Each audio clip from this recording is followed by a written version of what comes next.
Welcome back to Chapter 13 in our study of the Adult Spiritual Development book. This is the book of our primitive ego journey from childhood conditioning to an enlightened and awakened adult consciousness. Today we're going to be talking about evolutionary spirituality. Again, we're shifting our focus, as I said in Chapter 12, we're shifting our focus from how all of the work in primitive ego psychology impacts our personal relationships and beginning to take a look at what does it really mean in the big picture. Why do we bother with becoming more conscious and more self-aware? Okay. What we're looking at, and we'll hear 5 big ideas from this chapter, and this will kind of put it in a context I'm hoping for you. First big idea is that we now have a big-time creation story of the universe. We know a lot about what's happened in the last 13.8 billion years. And this deep time creation story includes all of our creation stories, okay? And it supersedes them, frankly, because they all fit inside the universe, inside the creation itself, okay?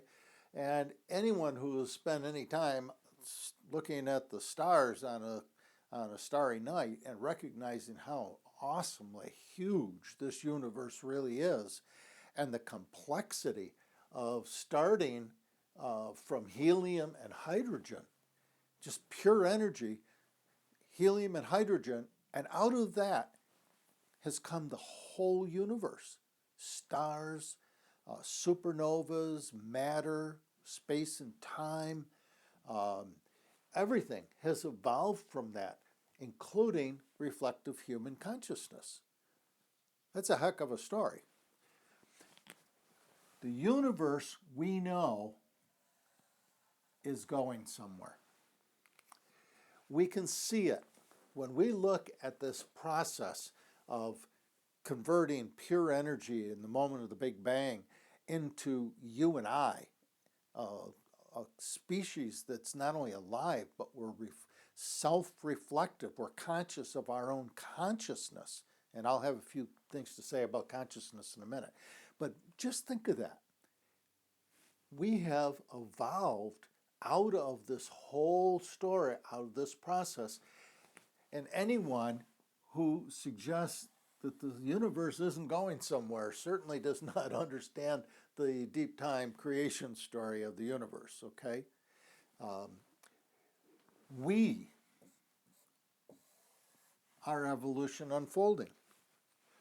If you're still watching Chapter 13 in the review of this book, you are part of evolution.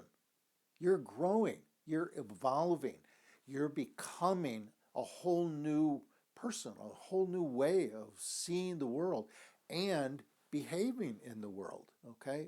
The ability to increase compassion. So our journey for the last 12 chapters here, including this one, is basically to support evolutionary unfolding of who we are.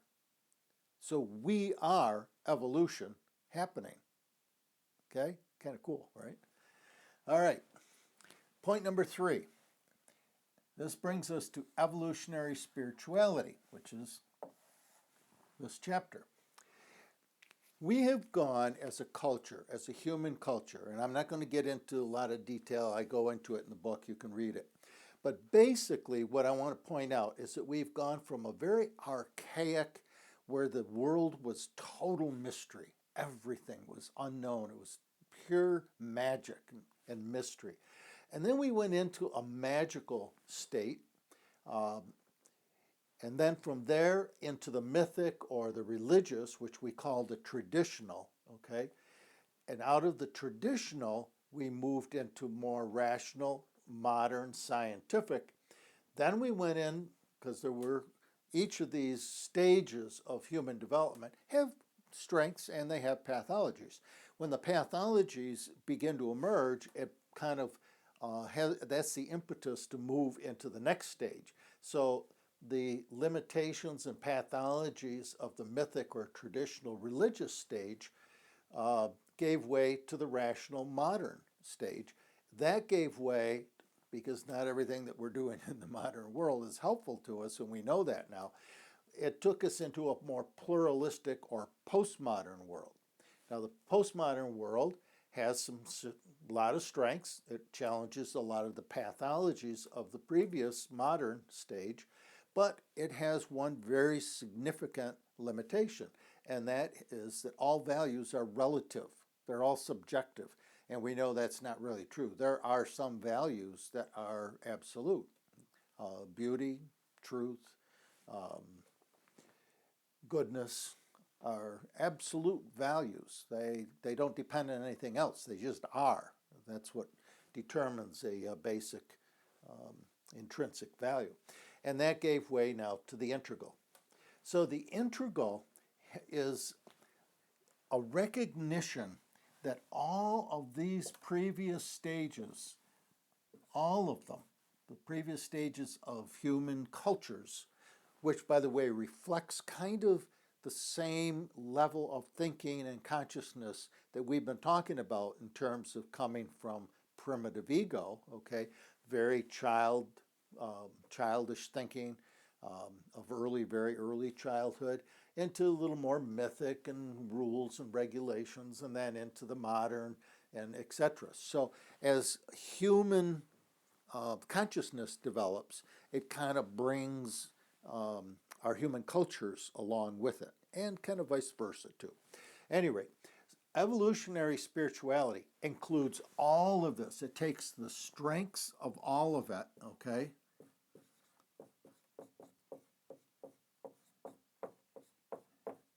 Got to write over it there. Strengths of all of these previous stages in human history, and builds from those strengths. In other words, we don't throw out any culture. We don't throw out any of the old wisdom.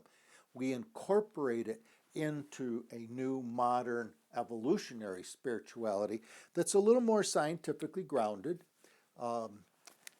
But it hasn't, we don't, and this is really important, we aren't throwing out any of the wisdom of the previous generations. That's the difference now between an evolutionary spirituality and some of these other stages of human development, because they would throw out the previous stages, or at least they thought they were. Typically you can't. Okay, item number 4, fourth big idea.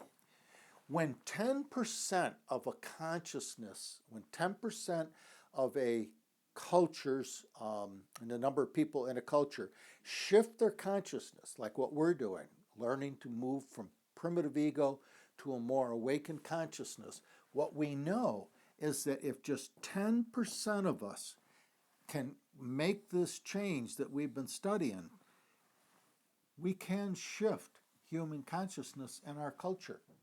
Okay? The Enlightenment, I think somebody said there were only a couple hundred people that introduced the Enlightenment in Europe. Okay? So what we're doing here is pretty important.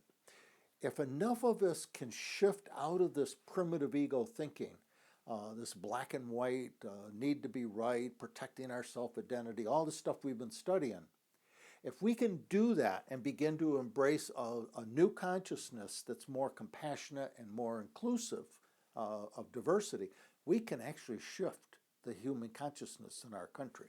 Okay? The conflict that we see in our country today around racism, feminism, same-sex marriage, religious tolerance, immigration, that's not the end of the world. That's actually extremely hopeful, because what we're doing, it's a conservative pushback of these earlier stages of human culture. It's pushing back on some of this new consciousness that is now emerging. So the only thing that what this is pointing to, this is an increase in consciousness. And just think of how few people had to become aware of this issue of racism or feminism or same-sex marriage And we began to shift our entire culture. We're seeing it. We're living it right now in this day and age. Okay? It is not the end of the world. It's just a conservative pushback from previous stages of human development. That's all. And it's moving us into higher and higher levels of consciousness. This course hopefully has helped us support that work. Okay? Number 5. The spirit of the creators we've talked about in previous chapters is the evolutionary impulse to become or change. Now, we know that evolution, we talked about this last chapter, that evolution is based on cooperation and in the embracing of change. Okay? Every single thing in the entire universe, from the moment of the Big Bang until we're standing here right now today, has been change. And that's the evolutionary impulse to become change. And that is incarnate in all of creation. So if anybody tells you that something's unchangeable, something is absolutely unchangeable, what you're probably hearing is it's probably stuff from a mythic or religious traditional background, or someone who just is not willing to look at the rational scientific world. Okay? What they're really saying is that they don't believe in change. I guess that's the simplest way to say it. And they're really adamantly convinced that some things don't change. But if you can point to any single thing in this universe that doesn't change, good luck, okay? Because without change, nothing would be created. So anyone who resists change, and they will because they're defending their self-identity and their old belief systems, just recognize what's going on. We don't have to go to war with them. We just have to recognize they're stuck in an earlier stage of consciousness. Okay, so let's wrap this up. All of the knowledge that we have today about the universe, okay, has been learned in the last 60 to 70 years. We didn't even know there was a Big Bang until then. Okay, we know today that you and I, we are stardust. That's not figurative. That's not a metaphor. We are literally stardust. Pretty awesome, huh? Now, what it means is that we're growing in knowledge so fast that we're leaving a lot of these old stages of human culture behind. And people don't grow quickly. They grow when they're understood, when people listen to them, when we help create the conditions, basically education, that will help them to enter the 21st century. They will do their own growing. So if you stop and think about bombing the Middle East, those bombs aren't going to accomplish a thing, okay? Why? Because we're going against the whole concept of how consciousness evolves. Just think of the energy we're putting into just learning about primitive ego. Some of these cultures are trying to catch up with 1,000 years of scientific and modern knowledge. It's going to be a slow process, and we aren't going to accomplish anything with bombs. We're going to have to learn to embrace compassion if we're going to help them move into the 21st century. Quantum physics, for example, is even challenging our modern scientists. We're finding out all sorts of stuff about the universe that we had no idea existed. Right now, there's a very, very strong likelihood, this is in the middle of debate and scientists are working with it right now, but there's a pretty good philosophic gathering, I guess you would put, or consensus, that consciousness is as basic as space, time, matter, gravity, and energy. So when we are in this primitive ego growth, we're actually working with something that is as fundamental to the universe as space and time. pretty cool stuff. Okay, so let me summarize. What we know about the universe is pretty new, and it's based on the evolutionary impulse to become, embracing change. We don't have a choice. Our consciousness, if we can get 10% of our population to grow in consciousness around the primitive ego, for example, we can begin to shift human consciousness. That's what's happening in all of these racism, feminism, all these things that are creating conflict in the world because of conservative pushback. Okay, but it is hopeful. In fact, it's extremely hopeful because it's proof positive that we really are evolving. Okay, despite what some of the pushback would say. Evolutionary spirituality embraces the wisdom and the insights and the strengths of all of the previous levels of or stages of human culture. It doesn't leave out any. Okay, and that's such an important concept. Even for example, Native American spirituality, there is great wisdom in that. We have been in the past, we've had a tendency to kind of throw that stuff out. There's a great deal about nature and sustainability that we can learn from those cultures, and we need to get about the job of learning it. Universe is going somewhere. We are evolution unfolding.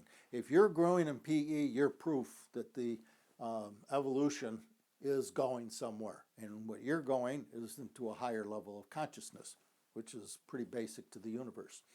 Big time creation story transcends all other stories. And it's basically a story of awe, wonder, and mystery. Okay? We're learning a lot about it, but boy, there's still a lot of stuff we don't know.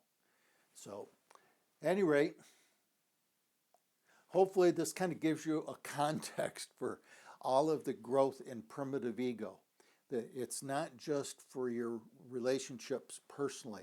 You're changing the world. And that's what I wanted to try to point out in this particular chapter. You literally are changing the world. Very cool, huh? Okay. We'll see you down the road for our last chapter, chapter 14. So stay awake, stay conscious, and have a good week.